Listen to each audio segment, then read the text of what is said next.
বন্ধুরা, আজ তোমাদের কাছে শেয়ার করব ঘটি হাতা কিভাবে তৈরি করতে হয় আর কতটা মাপ নিতে হয় আর কতটা লম্বাই নিতে হয়। আমি এখানে 6 থেকে 7 বছরের বাচ্চার ঘটি হাতাটা আমি রেডি করব। প্রথমে লম্বাই নিয়েছিলাম 5 ইঞ্চি দিয়েছিল, আমি এখানে 1 ইঞ্চি বেশি নিয়েছি 6 ইঞ্চি। আর এখানে কাপড়টা লম্বা নিয়েছি 20 ইঞ্চি লম্বা নিয়েছি। আর এখানে চওড়ায় নিয়েছি আমি, যেহেতু 5 ইঞ্চি মানে হাতার মাপে লম্বা নিতে বলেছিল 5 ইঞ্চি, সেখানে 6 ইঞ্চি নিয়েছি। নামার পরে এখানে এই একটা একটা করে প্লেট ফেলতে হবে।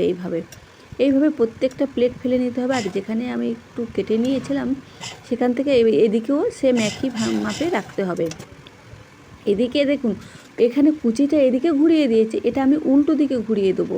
ঘটি হাতার ক্ষেত্রে বন্ধুরা, যখন কুচিটা এদিকে ঘুরিয়ে দিয়ে আমি কুচিটা মানে তৈরি করেছিলাম, এবার এদিক থেকে আমি উল্টো দিকে ঘুরিয়ে কুচিটা দেব। ঠিক এরকমই যেমনভাবে ঘুরিয়ে দিচ্ছি, এইভাবে ঘুরিয়ে আমি কুচিটা দেবো। আর এইভাবে ঘুরিয়ে দিলে আর কুচিটা ভালো, পাপটা ভালো বোঝা যাবে। আর যখনই একদিকে দেবে কুচিটা, তখন সমানভাবে হয়ে যাবে, তখন ওই ঘটিটার যে পাপটা হয় না, সেটা হবে না। এইভাবে দেওয়ার পরে দেখুন বন্ধুরা, কতটা সুন্দর হয়েছে ঘটি হাতা। দুটো একসাথে এরমভাবে নিয়ে নিলাম। এবার হাতাটা কাটিংটা করে নেব সমান করে।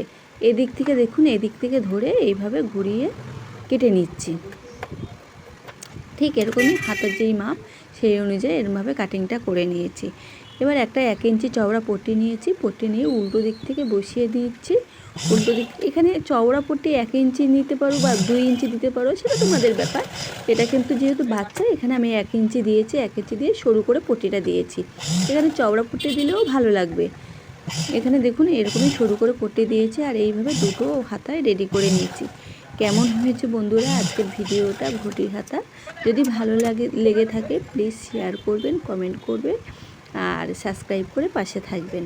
আর যদি ভিডিওটা ভালো লাগে প্লিজ শেয়ার করে দেবেন।